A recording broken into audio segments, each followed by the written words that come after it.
Okay, beta, we're going to start our today's lecture. Let me share today's PPT.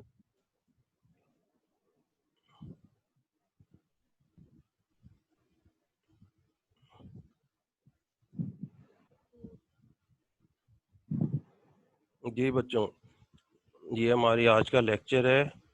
Week 7 है और lecture हमारा 2 है। Topic we are discuss today will be read and data statement, restore statement, input statement और print statement. ये 4 statements हैं जो हम आज डिस्कस करेंगे और इसको लेक्चर के बाद इंशाल्लाह आपको इसके बारे में अच्छी तरह पता चल जाएगा। तो कोई क्वेश्चन होगा वो आपने पूछना है। But before going to that, we will take a recap what we have studied in the previous lecture. हमने पढ़ा था कल कंकैटिनेशन ऑपरेटर पढ़ा था। कंकैटिनेशन ऑपरेटर क्या काम करता था? दो या दो से ज़्यादा स्ट्रिंग्स को आपस में जॉइन कर लेता था, मिला लेता था। फॉर एग्जांपल $A में अगर मैं लिखूंगा पाकिस्तान और $B में मैं लिखूंगा जिंदाबाद, तो A प्लस B को जब मैं ऐड करूंगा तो पाकिस्तान जिंदाबाद बन जाएगा। कंकैटिनेशन ऑपरेटर एक्चुअली क्या करता है? दो या दो से ज़्यादा स्ट्रिंग्स को ऐड करता है, कंबाइन करता है और हमें फिर एक स्टेटमेंट की सूरत में एक स्ट्रिंग की शक्ल में उसका आउटपुट दिखा देता है। तो इस ऑपरेटर को हम कहते हैं जी कंकैटिनेशन ऑपरेटर था। असाइनमेंट ऑपरेटर के बारे में हमने पढ़ा था। असाइनमेंट ऑपरेटर क्या था कि वैल्यू को असाइन करता था। इक्वल नहीं समझना, असाइन कर देता था, टेम्पररी असाइन कर देता था। अगर मैं लिखता था a इज इक्वल टू 10, तो इसका मतलब है a को हमने 10 वैल्यू असाइन कर दी है टेम्पररी तौर पर। इक्वल नहीं है, टेम्पररी हमने असाइन कर दी है। और इसके लिए असाइनमेंट ऑपरेटर कौन था? असाइनमेंट ऑपरेटर हमने देखा था कि इक्वल का साइन होता था।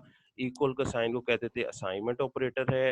असाइनमेंट ऑपरेटर के राइट साइड पे वैल्यू होती थी और लेफ्ट साइड पे उसका वेरिएबल होता था। तो इस पूरी स्टेटमेंट को कहते थे असाइनमेंट स्टेटमेंट है। ऑपरेटर प्रेसिडेंस में हमने देखा था, ऑपरेटर प्रेसिडेंस में क्या था जी? ऑपरेटर, कौन सा ऑपरेटर पहले ऑपरेट होगा और कौन सा ऑपरेटर बाद में, यानी कि उनके ऑर्डर को, उनके सीक्वेंस को हमने कल डिस्कस किया था।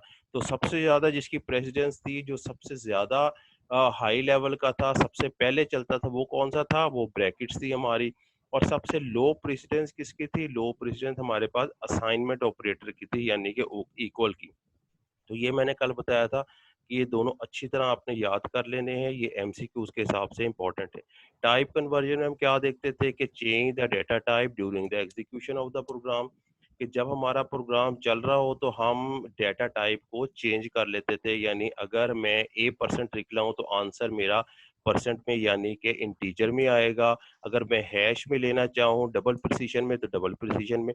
तो जिस तरह मैं करना चाहूँ वो मेरी टाइप कन्वर्शन हो सकती थी। ये कल चारों चीजें हमने पढ़ी थी, उम्मीद है आपको याद होंगी। आज हम देखते हैं जी, आज हमारे पास क्या है। अच्छा, स्टार्टर में हम देख रहे हैं जी, what is the purpose of question mark in GW basic. तो याद रखना है, जब भी क्वेश्चन मार्क जीडब्ल्यू बेसिक में आए तो इसका मतलब होता है प्रिंट करना। यानी प्रिंट स्टेटमेंट और क्वेश्चन स्टेटमेंट, क्वेश्चन मार्क दोनों एक ही चीज है, एक ही काम करते हैं। तो जब भी क्वेश्चन मार्क आएगा इसका मतलब है हमने प्रिंट लिखा है, और जब प्रिंट लिखेंगे तो इसका मतलब है हमारा क्वेश्चन मार्क आ सकता है। दोनों की हैसियत, दोनों का काम एक ही है। याद रखना है कि क्वेश्चन मार्क का मतलब क्या है। अब आज के टॉपिक हम पढ़ते हैं जी, read data statement. Read data statement क्या है जी? ये भी एक इम्पोर्टेंट स्टेटमेंट है और क्यों काम आती है। कल हमने डिस्कस की थी जी, लेट स्टेटमेंट यूज की थी। लेट स्टेटमेंट क्या करती थी? असाइनमेंट स्टेटमेंट थी। एक वेरिएबल को वैल्यू असाइन करती थी। फॉर एग्जांपल, मैं लिखता था let a is equal to 10, तो इसका मतलब है कि a को मैंने 10 वैल्यू असाइन कर दी है। उसके बाद में लिखता था let b is equal to 20, फिर मैं लिखता था let c is equal to 30। यानी एक वेरिएबल को एक वक्त में एक ही वैल्यू असाइन होती थी। अब मैंने अगर 50 वेरिएबल डिक्लेयर करने तो मैं 50 दफा लिखूंगा let c is equal to this, let d is equal to this, let a f is equal to, तो मैं लिखते लिखते तो मुझे काफी टाइम लग जाएगा। अब उन मल्टीपल असाइनमेंट स्टेटमेंट्स को खत्म करके हमने क्या काम किया है कि हमने रीड डाटा स्टेटमेंट इन्वेंट कर ली है। रीड डाटा स्टेटमेंट क्या करेगी? ये एक से ज्यादा वेरिएबल्स को एक ही स्टेटमेंट में वैल्यू असाइन कर देगी। जो मैं पहले काम कर रहा था, let a is equal to 10, let b is equal to 20, let's c is equal to 30। अब हम ये तीनों काम जो हैं हम वो एक ही स्टेटमेंट में कर सकते हैं। किस तरह कर सकते हैं? रीड और डेटा स्टेटमेंट से। अब रीड और डेटा स्टेटमेंट दो स्टेटमेंट हैं जो इकट्ठी यूज होंगी। जहां जिस प्रोग्राम में रीड यूज होगा उस प्रोग्राम में डेटा स्टेटमेंट भी यूज होगी, तो अलहदा अलहदा नहीं इनको करना, रीड और डेटा स्टेटमेंट इकट्ठी यूज होंगी।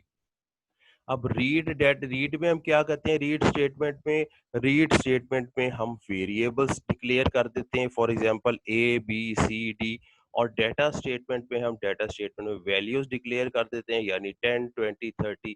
यानी अगर मैं एक स्टेटमेंट असाइनमेंट स्टेटमेंट लिख रहा हूँ, A is equal to 10, B is equal to 20, C is equal to 30, तो इनको मैं एक रीड स्टेटमेंट में लिख सकता हूँ। रीड में लिखूंगा ए बी सी और डेटा में लिखूंगा 10, 20, 30। तो इस तरह आप एक रीड और डेटा स्टेटमेंट में एक से ज्यादा वेरिएबल्स को वैल्यू असाइन कर सकते हैं, और रीड डेटा स्टेटमेंट इसीलिए बनी हुई है।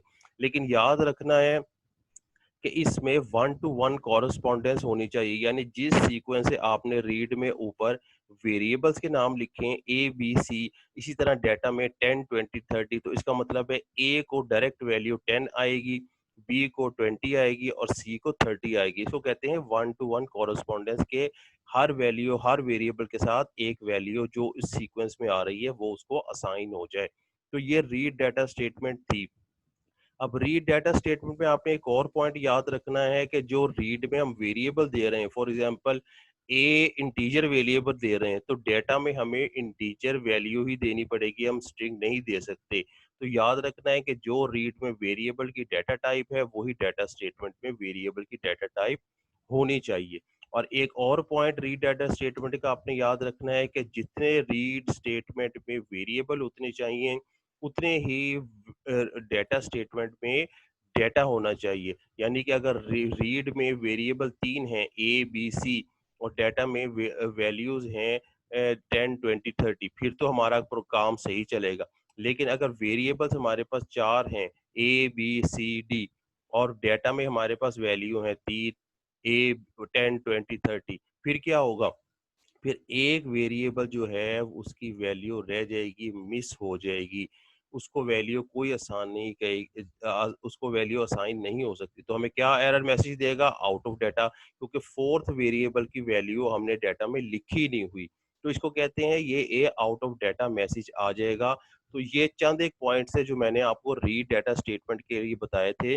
अब जब एक एग्जाम्पल करेंगे तो आपको ज्यादा क्लियर हो जाएगा। ले मैं एग्जाम्पल इसकी दिखाता हूँ जी, देखें।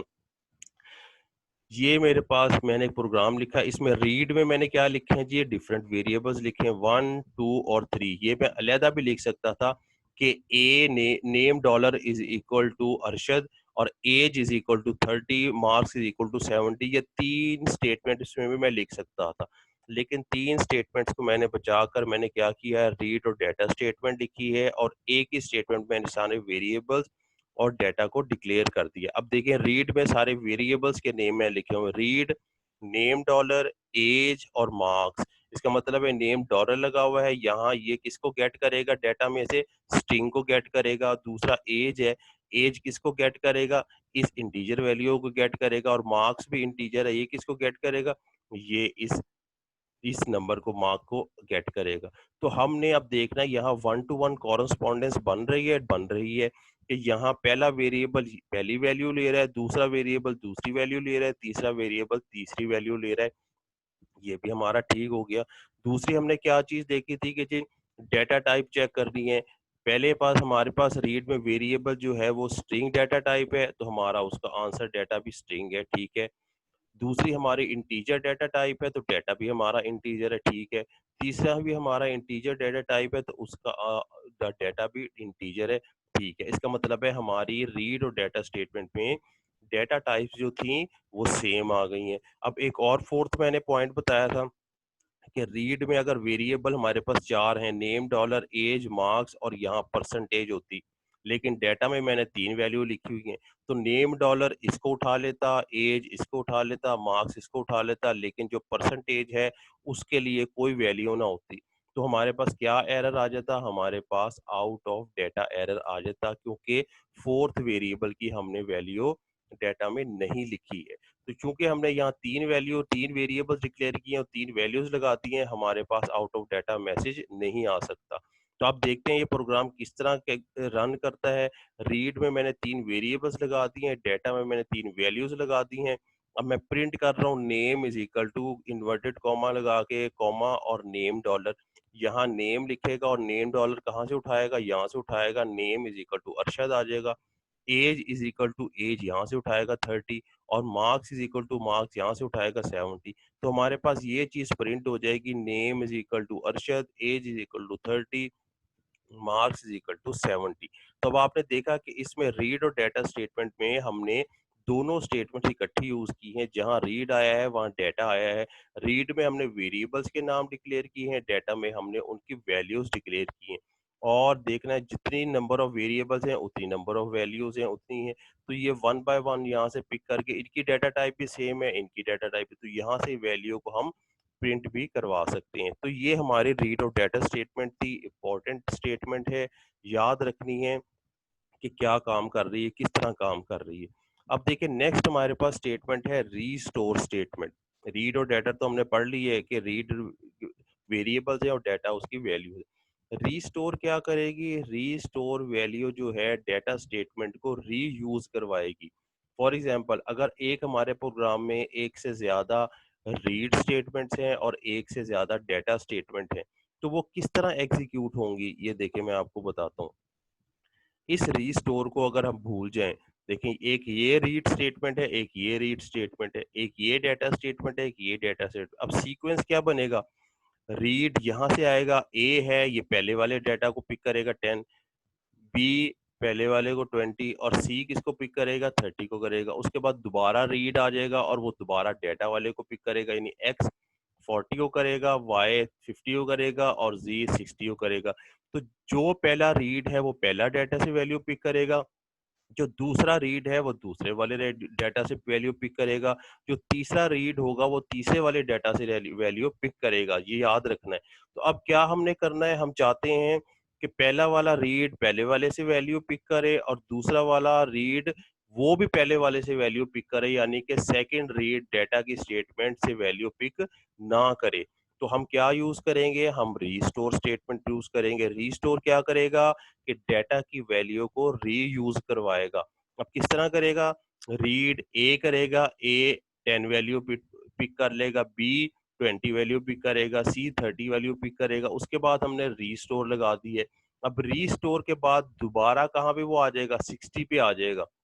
अब हमारा पॉइंटर 60 पे आया हुआ है, दोबारा रीड आया, ये वाली स्टेटमेंट चली, x is equal to x value कहाँ उठाएगा, फिर इस 10 को उठा लेगा, y को उठाएगा, 20 को उठा लेगा और z क्या है, 30 को उठा लेगा।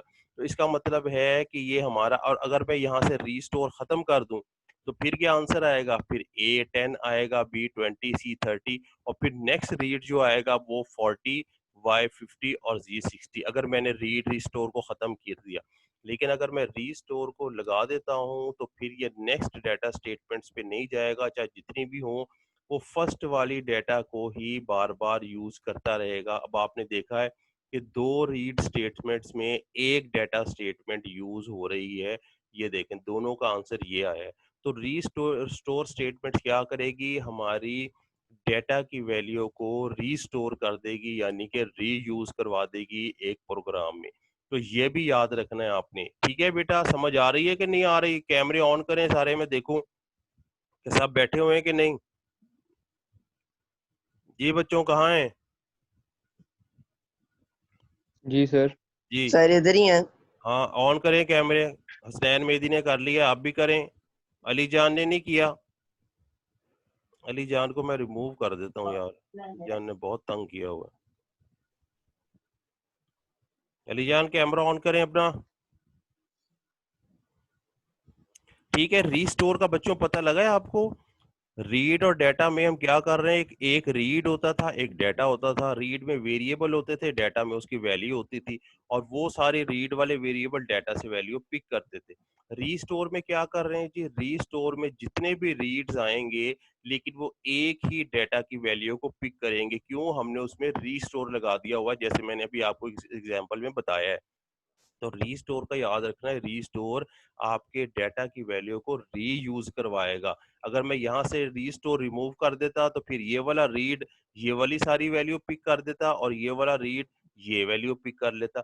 लेकिन चूंकि मैंने इनके दोनों के दरमियान रीस्टोर की स्टेटमेंट लिख दी है, तो रीस्टोर स्टेटमेंट इस डाटा की वैल्यू को दोबारा यूज करवाएगी। पहले एबीसी इसको यूज करेंगे और फिर एक्स वाई जी इसको यूज करेंगे। इसका मतलब है दोनों केसेस में हमारा आंसर 10 20 30 10 20 30 ही आएगा। तो याद रखना है, रीस्टोर स्टेटमेंट क्या करेगी, आपके डाटा की वैल्यू को रीस्टोर यानी रीयूज करवाएगी। ठीक है, नेक्स्ट देखते हैं। नेक्स्ट हमारे पास कमांड कौन सी है, इनपुट स्टेटमेंट। अब इनपुट स्टेटमेंट याद रखना है, नाम से हमें पता लग रहा है कि इनपुट करती है। जब भी ये इनपुट स्टेटमेंट हम अपने प्रोग्राम में लिखेंगे तो हमारा मकसद होगा कि हम यूजर से कोई वैल्यू को इनपुट करेंगे। इनपुट किस तरह की, for example enter your name, enter your marks, enter your city. तो जो भी हम चीज यूजर से लेना चाहेंगे वो किस स्टेटमेंट के जरिए इस्तेमाल करेंगे, इनपुट स्टेटमेंट के जरिए। अब इनपुट स्टेटमेंट का आपने याद रखना है, इनपुट लिखा जाएगा, प्रॉम्प्ट स्ट्रिंग आएगा या स्टेटमेंट आएगी कि एंटर योर नेम, फिर सेमीकोलन आएगा और आगे वेरिएबल्स आएंगे। अब आप दो स्टेटमेंट मैंने लिखी है, दोनों स्टेटमेंट को गौर से देखें तो आपको पता लगेगा दोनों स्टेटमेंट एक जैसी हैं, लेकिन यहाँ सेमीकोलन है प्रॉम्प्ट स्ट्रिंग के बाद और यहाँ कॉमा है प्रॉम्प्ट स्ट्रिंग के बाद।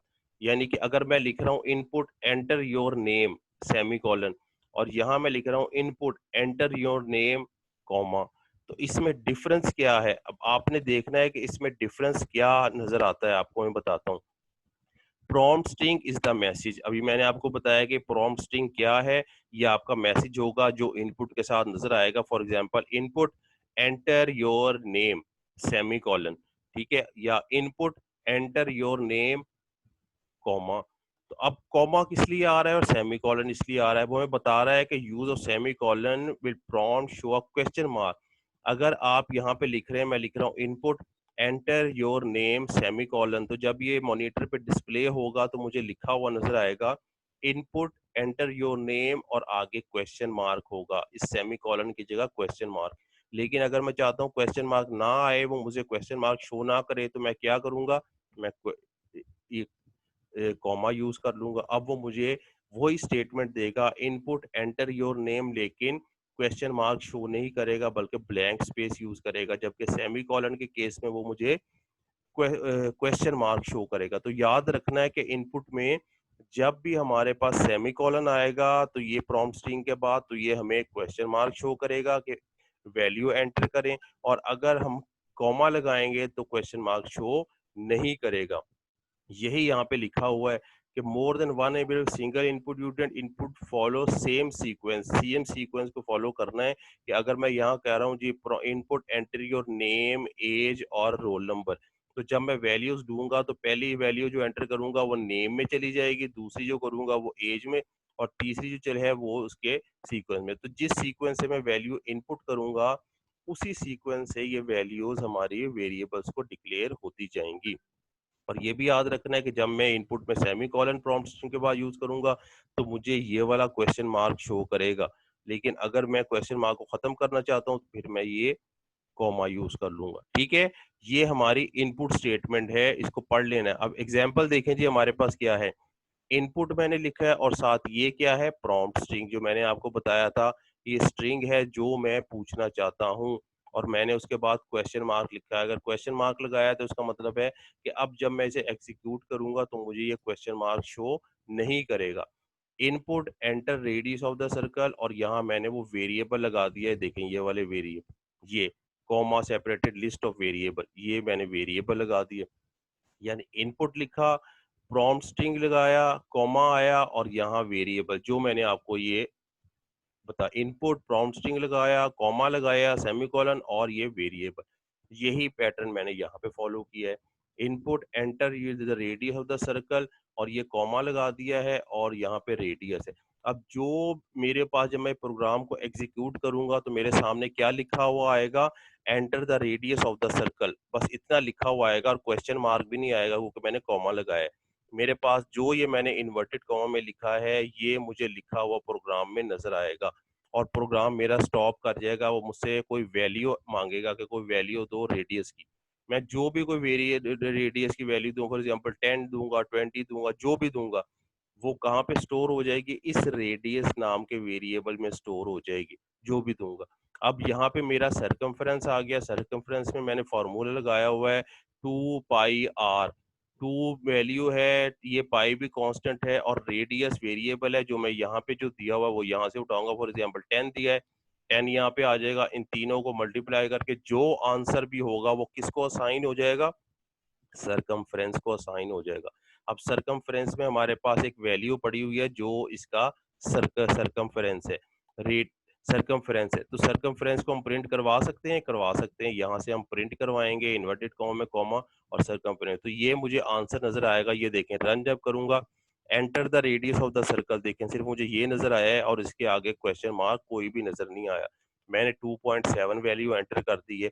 2.7 वैल्यू यहाँ पे रेडियस में यूज हुई, इससे मल्टीप्लाई हुआ और पूरा सरकमफ्रेंस आ गया। सरकमफ्रेंस यहाँ प्रिंट हुआ, तो देखें सरकमफ्रेंस इज इक्वल टू ये वैल्यू, हमारे पास आंसर आ गया। तो कहने का मकसद ये है कि ये आपको इनपुट स्टेटमेंट की वर्किंग को बता रहा है कि इनपुट का फॉर्मूला स्टेट सिंटेक्स क्या है। इनपुट है, इन्वर्टेड कॉमा में प्रॉम्प्ट स्ट्रिंग आएगा या सेमीकोलन या कॉमा आएगा और आगे वेरिएबल आएगा। अब जब सेमीकोलन लगाएंगे तो हमें यहाँ पे क्वेश्चन मार्क शो करेगा, लेकिन अगर कॉमा लगाएंगे तो क्वेश्चन मार्क शो नहीं करेगा। तो ये हमारी इनपुट स्टेटमेंट थी, जो आपको याद हो जानी चाहिए। कोई डिफिकल्टी इसमें हो तो मुझसे पूछ लेना है, ये आपका उसका सिंटेक्स है और इसी सिंटेक्स के हिसाब से मैंने आपको एग्जाम्पल दे दी है। ठीक है बच्चों, नेक्स्ट अब देखिए, नेक्स्ट हमारे पास क्या है, प्रिंट स्टेटमेंट। अब प्रिंट स्टेटमेंट हमें पता है जी क्या काम कर रही है, प्रिंट कर रही है। प्रिंट क्या काम करेगी, मॉनिटर पे आपका उसका डिस्प्ले आउटपुट देगी। अभी मैंने आपको बताया था पीछे भी कि आप प्रिंट यूज करें या क्वेश्चन मार्क यूज करें, दोनों का मीनिंग और पर्पस एक ही है।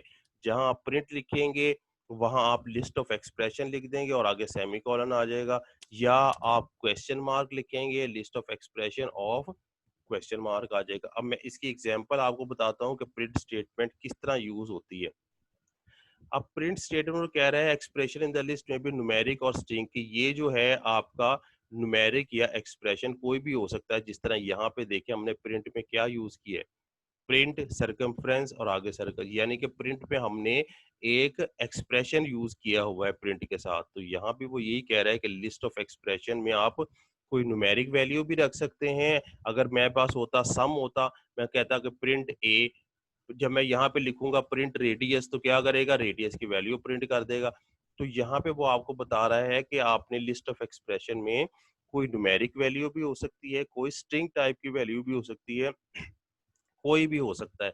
और प्रिंट की जगह हम क्वेश्चन मार्क भी लिख सकते हैं, यही यहाँ पे लिखा हुआ है। ठीक है, और दूसरा इंपॉर्टेंट पॉइंट याद रखना है आपने कि अगर मैं सिंपल प्रिंट लिखता हूँ, PRINT, प्रिंट लिखता हूँ अपनी स्टेटमेंट में, फॉर एग्जांपल यहाँ 30 है, 40 के बाद सिर्फ यहाँ मैं प्रिंट लिख देता हूँ और ये 40 वाली स्टेटमेंट को 50 पे लिख देता हूँ, 50 को 60 में, यानी कि सिंपल प्रिंट मैंने लिख दिया। तो याद रखना है जब हम सिंपल प्रिंट लिखते हैं तो ये एक ब्लैंक लाइन छोड़ देता है हमारे लिए।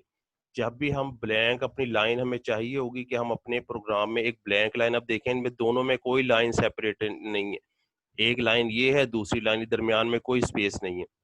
लेकिन अगर मैं इन दोनों के दरमियान चाहूँ कि स्पेस हो या एक लाइन ब्लैंक आए, तो मैं इन दोनों के दरमियान प्रिंट खाली लिख दूंगा, PRINT।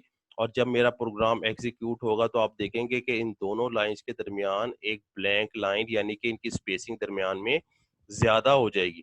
तो याद रखना है कि जब भी प्रिंट में यूज करूंगा इंडिपेंडेंट, तो एक लाइन को ये यूज कर देगा, स्पेस।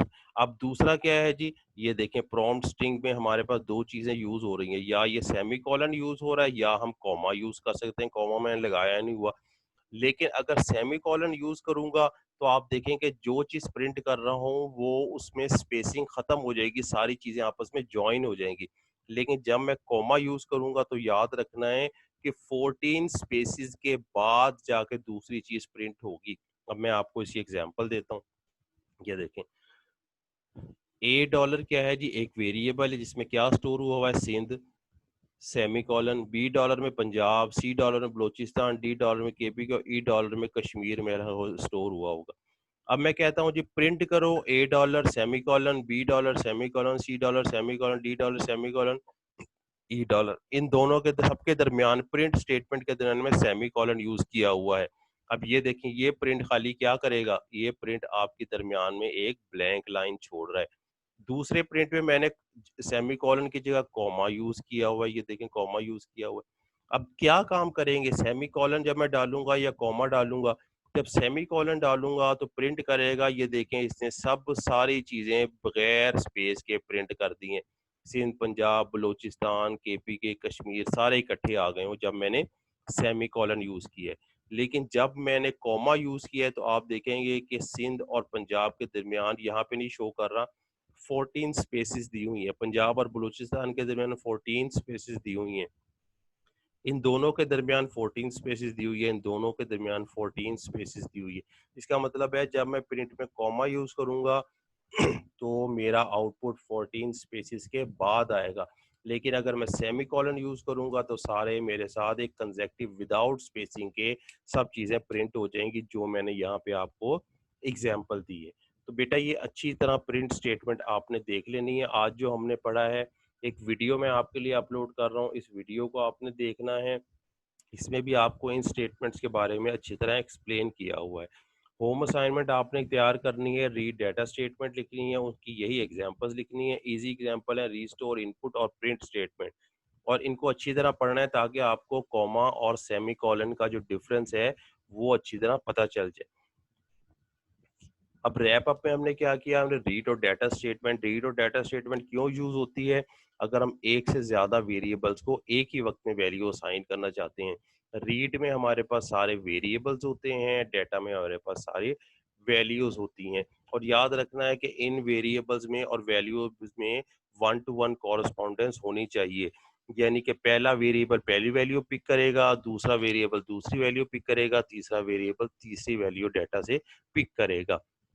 और डेटा टाइप हमेशा सेम होनी चाहिए। जो आपने वेरिएबल की डाटा टाइप रीड स्टेटमेंट में दी है वही वेरिएबल की data type statement data statement में भी होनी चाहिए। और number of variables number of value के बराबर होने चाहिए। अगर वेरिएबल ज़्यादा होंगे, वैल्यूज़ कम होंगी, तो हमारे पास आउट ऑफ डाटा का मैसेज आ जाएगा। रीस्टोर स्टेटमेंट क्या था जी, अगर हम डाटा की स्टेटमेंट को रीयूज करना चाहते हैं, रिवाइज करना चाहते हैं, तो हम रीस्टोर कर लेंगे। आपको मैंने दिखाया है कि दो रीड स्टेटमेंट हैं, दो डाटा स्टेटमेंट हैं, लेकिन इन दोनों के दरमियान मैंने रीस्टोर यूज किया है, जिससे वो दूसरी डाटा स्टेटमेंट पे नहीं जाएगा, पहली वाली डाटा स्टेटमेंट को ही दोबारा चला लेगा और आंसर हमारे पास दोनों का सेम आया था। इनपुट स्टेटमेंट क्या करेगी, इनपुट स्टेटमेंट हमारे लिए यूजर से इनपुट करेगी, चाहे वो स्ट्रिंग हो, चाहे वो न्यूमेरिक वैल्यू, कोई भी वैल्यू हो। और इनपुट स्टेटमेंट मैंने बताया था, कॉमा और सेमीकोलन का फंक्शन बताया था। और प्रिंट स्टेटमेंट में मैंने आपको बताया था कि प्रिंट करेगा। प्रिंट में भी मैंने आपको कॉमा और सेमीकोलन का फंक्शन बताया था कि अगर आप सेमीकोलन लगाएंगे तो आउटपुट आपका सारा इकट्ठा हो जाएगा, विदाउट स्पेसिंग आएगा। लेकिन जब प्रिंट स्टेटमेंट में कॉमा यूज करेंगे तो 14 स्पेसिस के बाद आपका दूसरा जो डेटा है वो प्रिंट होगा। तो याद रखना है, ये एमसीक्यूज के हिसाब से भी है कि 14 स्पेसिस के बाद आपका, जब आप कॉमा यूज करेंगे तो 14 स्पेसिस के बाद जाके आपका वो दूसरा डेटा प्रिंट होगा। तो ये हमारा आज का टॉपिक था। उम्मीद है आपको पसंद आया होगा, समझ आ गई होगी। अगर कोई क्वेश्चन हो तो आप मुझसे कर सकते हैं। जी बच्चों, कुछ समझ आई है? जिसको नहीं समझ आए वो पूछ ले। जी सर, समझ आ गई है। जाने दे, अब हमें बहुत हो गई है। क्यों, क्या जी हुआ है? सर हो गया। क्या हुआ है, थक गए हो आज? आज क्यों? बहुत बोरिंग लेक्चर था सर। यार बोरिंग लेक्चर तो ये आप प्रोग्रामिंग पढ़ रहे हो या आप कोई अलिफ लैला की कहानी तो नहीं पढ़ रहे कि आपको मजा आता है? ये अर्तगल तो नहीं है देख रहे कि अब पता लगेगा सनसनी फैली हुई है आगे क्या होने वाला है, ठीक है ना? ये GW बेसिक की कमांड्स हैं, आप कमांड्स पढ़ोगे। और आपको एक और खुशखबरी सुनाऊं कि आपका ये जो 10th का सिलेबस है ये अब आखिरी दफा चल रहा है, उसके बाद चेंज हो रहा है। इस दफा 9th की बुक आपने देखी है कंप्यूटर की कितनी डिफिकल्ट है। तो नेक्स्ट टाइम 10th में भी जो आ रहा है, जो हमारा फर्स्ट ईयर में पढ़ाया जाता था सिलेबस सेकंड ईयर में, वो 10th में शामिल हो रहा है, यानी इससे भी डिफिकल्ट हो रही है। तो जो आप अभी पढ़ रहे हो, आप शुक्र करो कि लास्ट हमारा बैच है और हम इजी बैच के जरिए ही निकल रहे हैं, वो डिफिकल्ट चीज नहीं पढ़ रहे। 9th की आप बुक देखोगे तो आपको पता लगेगा कि उसमें कितनी चीजें नई ऐड की हुई हैं। ठीक है बच्चों, तो इसको जरा पढ़ना है, मुश्किल कोई नहीं है, हर चीज मैंने अच्छे तरीके से एक्सप्लेन की हुई है एग्जाम्पल के साथ। सिर्फ आप एग्जाम्पल ही देखोगे तो आपको अच्छी तरह समझ आ जाएगी कि क्या सर ने लिखा हुआ है। एग्जाम्पल को पहले देखना है ताकि आपको पढ़ने में ज्यादा परेशानी ना हो। ठीक है, चलें, यस अगर समझ आ गई है तो ओके सर। लेक्चर फिनिश करें फिर। ठीक है बच्चों, जरा अपनी सारी वीडियो देंगे। ऑन कर दें जी ताकि मैं सर। वीडियो ऑन कर दें ताकि मैं स्टॉप करते वक्त पता चल जाए कि हाँ जी। हादिर आप भी करें जल्दी से। चलें चलें, अल्लाह हाफिज, अल्लाह हाफिज बच्चों, ओके सर, अल्लाह हाफिज। अल्लाह हाफिज।